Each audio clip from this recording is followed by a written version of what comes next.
Bonjour, encore une fois, nous sommes là pour le second sujet par rapport à ce thème qu'on a commencé à prendre avec Joseph, Joseph de Nazareth, le Père du Seigneur Jésus-Christ. Maintenant, c'est la deuxième partie qu'on va voir, c'est aller dans un lieu non désiré. Aller dans un endroit, dans un lieu non désiré. Et à la suite de ce texte-là, nous prenons Matthieu chapitre 2, versets 13 à 14. Le texte dit ceci. Après leur départ, un ange du Seigneur apparut à Joseph dans un rêve et lui dit, lève-toi, prends l'enfant et sa mère et fuis en Égypte. Tu y resteras jusqu'à ce que je te dise de revenir car Hérode fera rechercher l'enfant pour le tuer. Joseph s'éleva donc et partit dans la nuit, amenant l'enfant et sa mère pour se réfugier en Égypte. Il y resta jusqu'à la mort d'Hérode. Ainsi, s'accomplissait que le Seigneur avait dit par le prophète, j'ai appelé mon fils à sortir d'Égypte. Amen.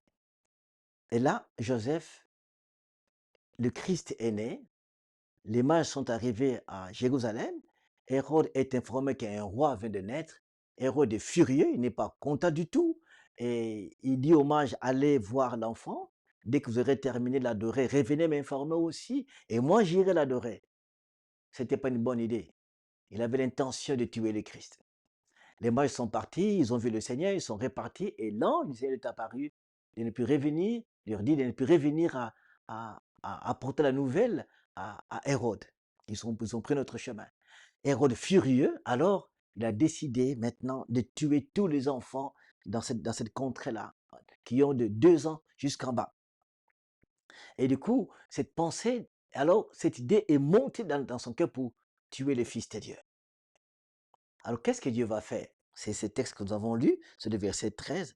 Et le Seigneur avertit Joseph à travers un ange qui est apparu de prendre l'enfant et sa mère, de quitter la Palestine, de quitter Israël, d'aller en Égypte.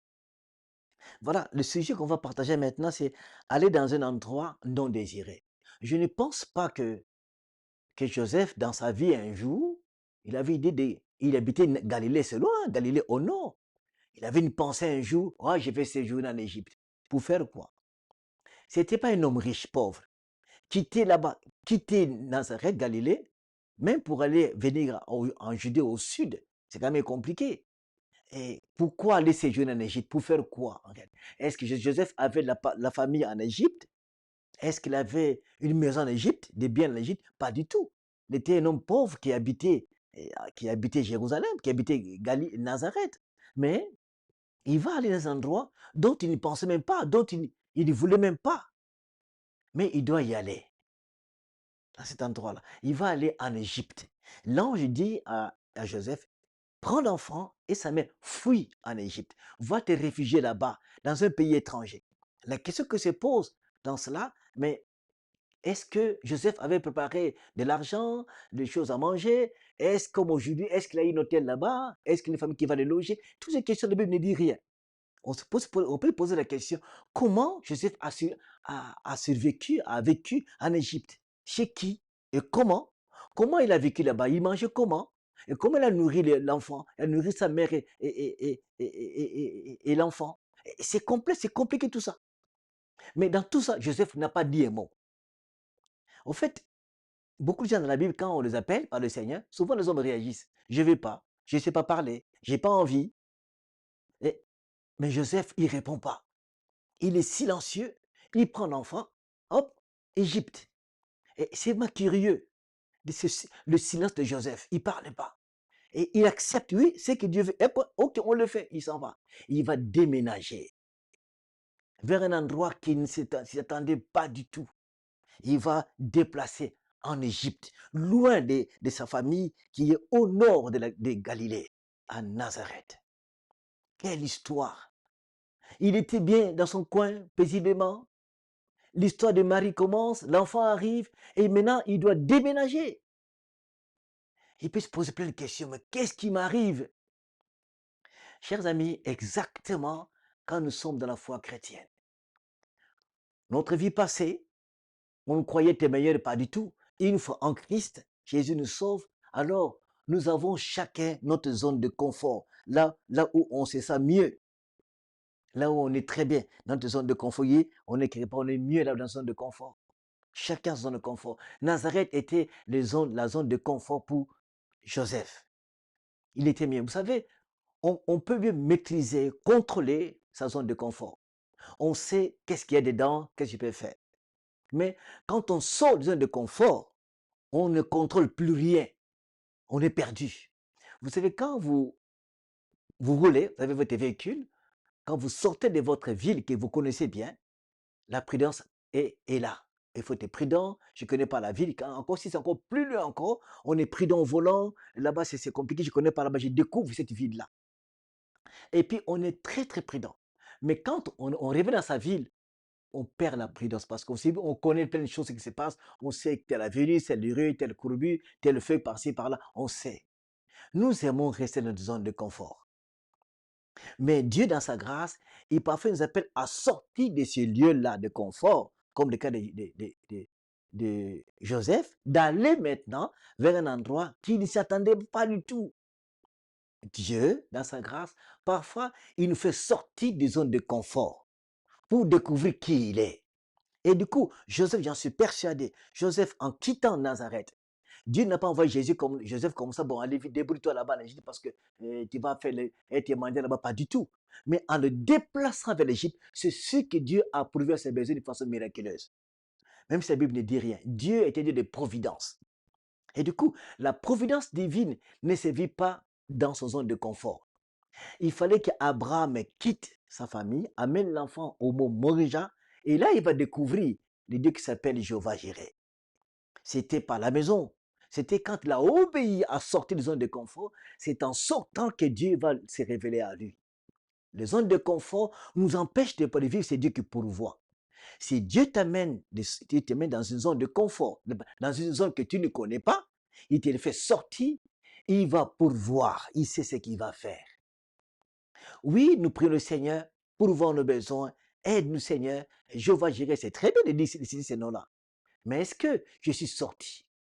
Il y a des choses qu'il faut abandonner, que nous maîtrisons, notre zone de confort pour sortir, et nous verrons le Dieu, la providence. Alors, Joseph va sortir, aller dans un autre milieu qu'il ne connaît pas. Il devait étranger en Égypte. Et là, Dieu va l'aider, va pourvoir à tout ce qui est nécessaire pour lui. Acceptons la providence de Dieu. C'est entrer dans un terrain que je ne connais pas. Ça a beaucoup de domaines. Notre maison, notre zone de confort. Mon travail, zone de confort. Ma famille, zone de confort. Mes amis, zone de confort. Ma cité, zone de confort. Parfois, il dit, sors de là. Sors dans cette zone-là et tu verras. Joseph, même quand nous regardons Moïse, il ne voulait pas sortir. Aller voir Pharaon, mais c'est compliqué. Mais il fallait qu'il sorte dans cette zone-là. Israël, en Égypte, ils étaient bien. Une fois, quand ils sont sortis de zone de confort pour aller avec les Seigneurs, Dieu va commencer à pourvoir le long du chemin dans le désert. Ils ne voulaient pas. Quand les choses venaient petit à petit, ils n'étaient pas contents du tout. Ils ont dit à Joseph, à Moïse, nous voulons retourner chez nous, en Égypte. On était mieux là-bas. Il y avait des concombres, il y avait des choses, de bonnes choses là-bas. Nous voulons retourner en Égypte. Parfois, quand quand Dieu nous fait sortir de zone de confort, c'est pour notre bien. Israël, en Égypte, il n'aurait pu jamais avoir la manne, pas du tout avoir aussi cette colonne de feu de nuée, et traverser une mer à pied, boire de l'eau à travers un rocher, c'était pas possible. Mais ça s'est fait qu'en dehors des zones de confort. Oui, nous proclamons que Dieu est puissant, Dieu est merveilleux, il est extraordinaire, mais si nous voulons voir ces dieux qui fait comme ça, sortons de nos milieux, de nos choses qu'on s'y attache tellement, alors nous verrons la grâce de Dieu. Il fallait que Joseph sorte et pour qu'il puisse vivre cette dimension inattendue, extraordinaire. Et Dieu qui contrôle la terre entière, faisons-lui confiance. Faisons confiance au Seigneur et allons dans l'endroit. Parfois, on ne peut pas désirer ça. Posez la question au missionnaire. Il était là-bas, on dit quitte ceci, laisse tes études, laisse ton travail et va me servir. Parfois, le lieu est très loin, mais la personne, ceux qui sont partis, combien ils étaient bénis. Dieu a pourvu pour eux. Les disciples même, pour la première fois, Jésus dit, allez annoncer l'évangile. Ils envoyaient deux par deux. Jésus était les zones de confort. Christ était là avec lui et tous les miens, mais maintenant ils vont partir. Jésus dit, vous n'apporterez rien. Apportez rien, allez-y simplement. Ils donnent des indications, ils sont partis. Parce que le Christ qui est le Dieu qui pourvoit a pourvu leurs besoins le long de leur mission. Ils n'ont rien manqué. Ils ont quand même mangé, ils étaient logés, ils étaient nourris. Et même ils ont vu la main de Dieu, des miracles, des prodiges les ont accompagnés. En rentrant après la mission, ils étaient contents. Dieu Seigneur, mais Seigneur, on a vu des miracles, on a vu des guérisons, on a vu plein de choses. Le Seigneur est un Dieu qui pourvoit. Veux-tu voir sa providence? Veux-tu voir Jéhovah Jireh? Sors de la zone de confort, de ces choses que toi tu maîtrises. Laisse ça entre les mains de Dieu. Parfois, il te dit, laisse ces choses-là et viens. Et tu verras qui suis-je. Parfois, dans la zone de confort, les choses sont tellement minimes. On se contente de petites bénédictions. D'autres grandes choses nous attendent hors notre zone. Alors, simplement, laissons-nous entre les mains de Dieu. Je pense que Joseph a vécu les choses extraordinaires. Combien est Dieu puissant. Il a entendu parler de Dieu en Israël. C'est un juif, hein? Il était dans les synagogues à écouter les récits qu'on lisait chaque sabbat. C'est un juif aussi. Mais maintenant, il va voir Dieu en action. Galilée, Bethléem, Égypte. Et il va voir comment Dieu va pourvoir. Il l'amène en Égypte. Et il va prendre soin de lui. Et le texte ne dit pas que Joseph, tu vas en Égypte pour 2 mois. Non, le texte ne dit rien. On ne sait pas combien de temps a duré le séjour inattendu de Joseph avec sa femme et son enfant en Égypte. On ne sait pas. Mais tout le temps, Joseph était bien là-bas, je pense, j'en suis sûr, parce que Dieu est un Dieu qui pourvoit. Il a pourvu aux besoins de Joseph. Et ça aurait été intéressant que Joseph écrive quand même un mot, un livre, comme les autres ont écrit le témoignage qui, voilà, mon séjour en Égypte, c'est qu'on a vécu, on était logés, on avait bien mangé, mais il n'a pas dit ça. Mais nous croyons que Dieu a pourvu à tous les besoins de Joseph et Marie et Jésus en Égypte. Alors, Jésus t'aime, Jésus est bon, Jésus est merveilleux. Souvent, les croyants, nous sommes compliqués. Nous avons beaucoup de zones de confort. Et que quand Dieu met son doigt à ces zones-là, sort là-bas, on a tellement de prétextes. Et nous empêchons le Seigneur de faire quelque chose de plus. Alors, faisons-lui confiance, encore une fois. Si tu touches des zones de confort, sortons de ces zones-là et allons à l'endroit non désiré. Prenez le terrain non désiré. Prenez le chemin non souhaité. Oui, et cela il nous bénira. Et il va te révéler qui il est. Et tu seras tellement dans la joie de dire que oui, oui, j'ai manqué. Si je n'avais pas accepté, j'allais manquer de bénédictions. Alors, j'y vais. Si Dieu t'avait touché une fois dans ta vie, il t'avait dit clairement, sors de cette zone-là et que tu résistes, c'est l'occasion. Sors de cette zone, mon frère. Sors de cette zone, ma soeur. Car le Christ, il veut te faire du bien. Sors de cela. Fais-lui confiance. Sors quand même et tu verras. Et si tu n'étais pas sorti, et si tu as compris cette parole aujourd'hui, pourquoi ne pas demander pardon et revenir au Seigneur? Car le Seigneur est le bon berger. Jamais t'enverra vers un endroit mauvais. Les apôtres étaient sortis de beaucoup d'endroits. Ils devaient aller plus loin. Pierre a fait de même. Paul a fait de même. Et là, ils sont partis. Ils ont vécu des choses extraordinaires. Ils étaient bénis. Notre Père, c'est Jéhovah Jireh, le Dieu qui pourvoit. Alors, il a la providence dans ses mains. Il va donner ce dont tu as besoin. Il va pourvoir. Simplement, obéis. Tu veux voir la main de Dieu? Dis oui. Tu veux voir sa puissance? Dis oui. Sors de cette zone-là. Sors de ton confort. De ce que tu possèdes. De ce que tu maîtrises. Le travail. La famille. Tu dis non, laisse. Alors tu verras. Alors Jésus dit ceci. Si tu veux me suivre, laisse de côté.